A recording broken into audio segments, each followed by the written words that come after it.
What is going on, Multiversers? Welcome back to the channel. Welcome to the next installment in our Yay or Nay series.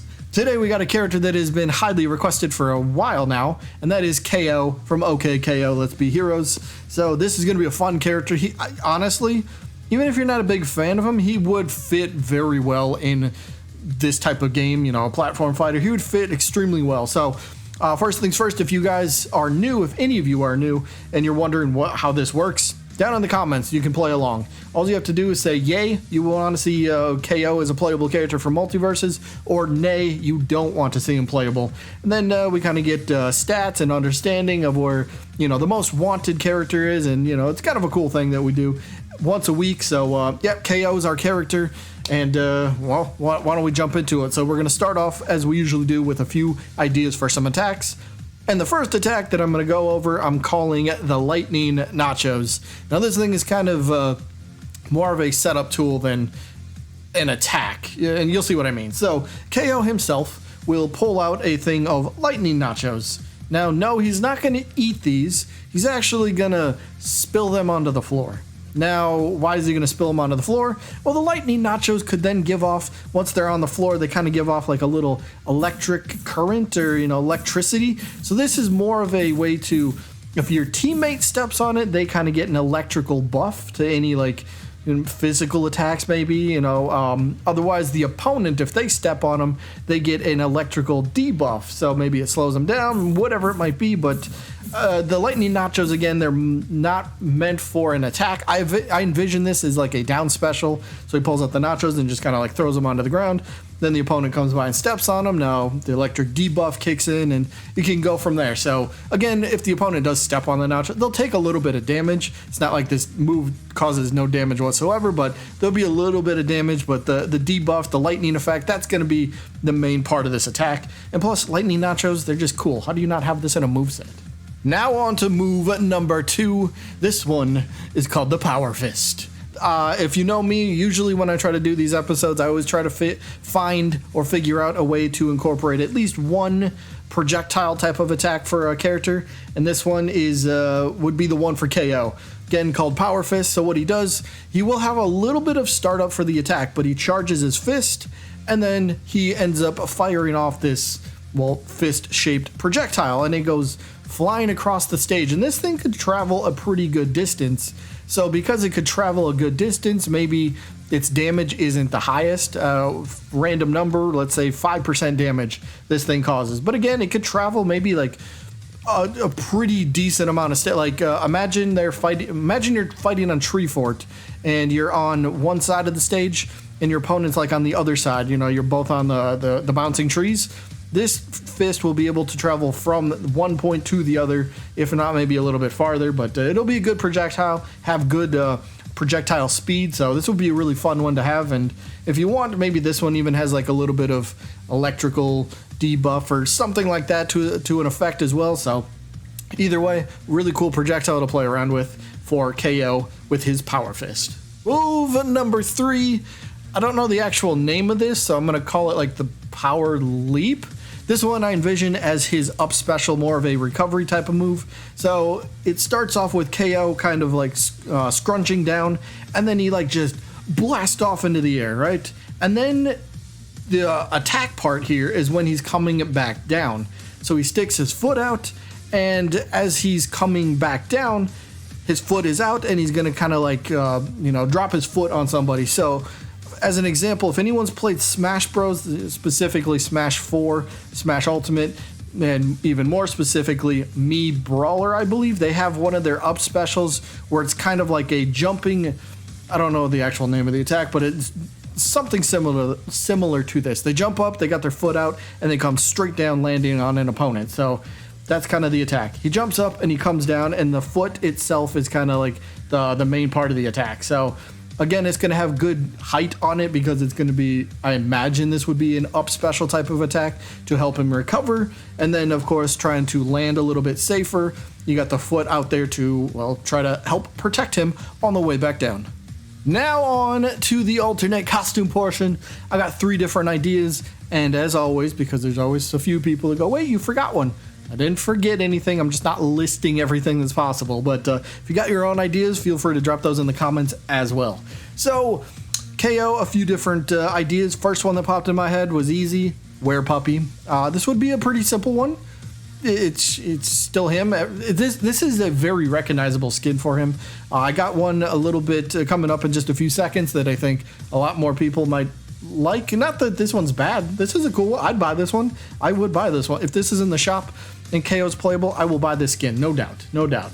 Another skin I might buy, maybe this one just becomes like a skin that you unlock through leveling him up. Turbo KO. TKO. This variant.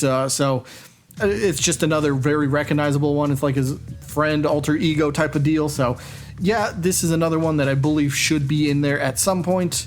But the one I think I would definitely buy, hands down, above, any other skin that I can think of for him, Metal KO. This one I think a lot of people would like, especially the people that know about the show and know where this kind of comes from.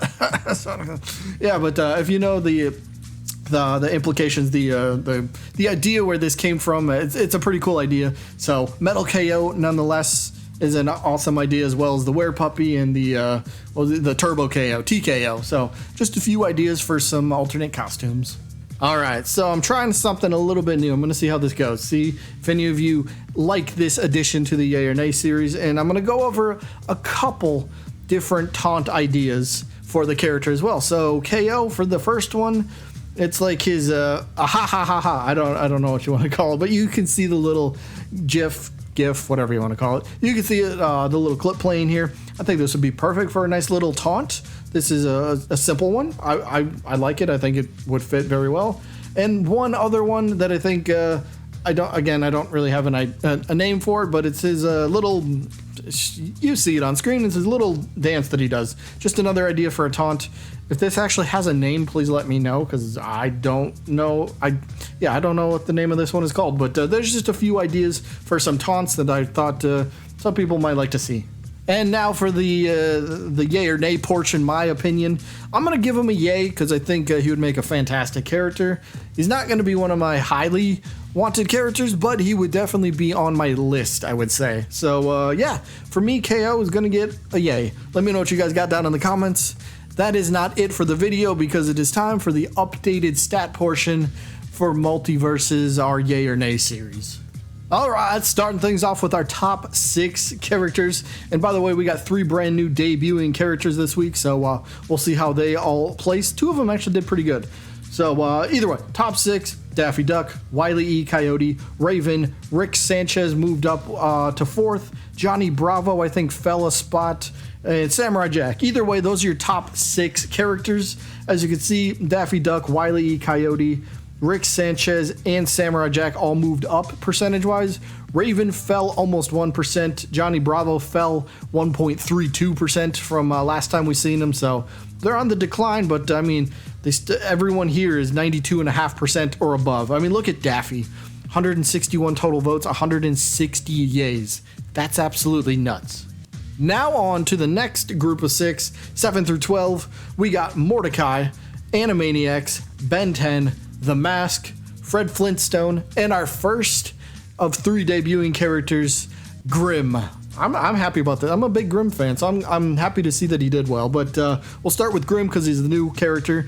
85 total votes for him, 77 yeses and 8 nos. So he starts off with an 88.50% for a yes to no ratio. That is pretty dang good. But you can see the rest of them. Mordecai is at 99 total votes. He's so close to 100. But Animaniacs, 121 total votes. 128 total votes for Ben 10.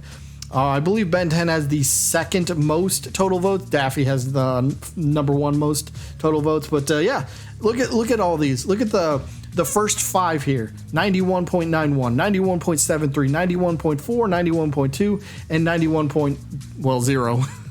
But it's an extremely close race. 1 or 2 votes can really shift the difference and, change the rankings from how they are. But there's your top 12 so far. Now on to 13 through 18, where we got Godzilla, the Joker, Maxwell, our second of 3 debuting characters in 15th place, King Kong, Emmet, and Ed, and Eddie. So we'll start with Maxwell, who has 77 total votes. 67 of those were yeses, 10 of those were no's. So Maxwell has a very good percentage, 87.01% yes to no ratio. That's not bad for our little buddy. Not bad for our little buddy who is actually a video game character. I still believe he's very underlooked for this game, but we'll see. But Godzilla moving up 0.64% from last time. He's doing very well. Joker fell percentage-wise. King Kong fell percentage-wise. Emmet moved up percentage-wise. And then the Ed trio actually fell down percentage-wise. But there's your top 18 so far. Now on to 19 through 24. And we got Scorpion from Mortal Kombat, Popeye the Sailor Man, Static Shock, Scooby-Doo, Black Hat, and Gumball. So looks like most of them, well, it's kind of split here actually. So Scorpion is actually fell 1.45%, almost 1.5%. That's actually major for these stats. So anything above 1, whether you gain it or lose it, is absolutely tremendous, or devastating, depending on which way the character's going. But we got Popeye, who moved up 0.67, so 2/3 of a percentage. He moved up pretty good. Static Shock moved up over 1.0. Well, he moved up 1.07% from last time, which is pretty cool. Scooby-Doo moving positive. He's going upwards. Black Hat unfortunately fell down percentage points a little bit, and Gumball is moving up percentage points. Gumball is slowly starting to creep up there a little bit. Gumball actually passed the 80% yes to no ratio, so good for Gumball. But there's top 24. Got a few more to go. And that starts with 25 through 30. 25, Mau Mau. 26, Vilgax. 27, Mojo Jojo. 28, Pibby. 29, Pennywise. And number 30, our third of 3 debuting characters, Yogi Bear. Now, Yogi only had 1 week of stats because, well, he's the last one that we did before I, rounded all these up. But Yogi, 77 total votes, 55 yeses, 22 no's. So, and Yogi's, percentage was 71.42%. It's really not that bad, but again, he's only had 1 week, so this could change over time, obviously, but not too bad. Otherwise, let's see. Mau Mau fell percentage big time. Vilgax fell big time. Mojo Jojo fell. All these characters fell percentage-wise this week. Pibby and Pennywise both fell. Everybody on here besides Yogi, because he's debuting, fell percentage-wise. That's kind of crazy. So they're all going in the wrong direction, and maybe they could correct course for the next time we see their stats. And the final few characters for our series so far: 31, Sonic; 32, Jotaro; 33, Spinel; 34, Walter White; and in last place, LeBron James. So Sonic, percentage-wise, he fell. Jotaro, percentage-wise, he fell. Spinel, percentage-wise, she went up. And Walter White actually had the biggest jump out of anybody. He moved up 5.39% from the last time we seen him, which is absolutely crazy. How do you get that? The other big jumper of the week was Static, and he only had 1.07%. And then here comes Walter White with his wave of support, 5.39%. Okay, bro. All right, good for you. Good for you. And then LeBron James, he also moved up. He moved up 90.90%, so almost an entire percent. He's up to 36% yes to no ratio, but yeah, he's still a long ways away from second to last place. Either way, that is going to be it for this one. Hope you guys enjoyed as always. And I guess I'll see you when I'm looking at you.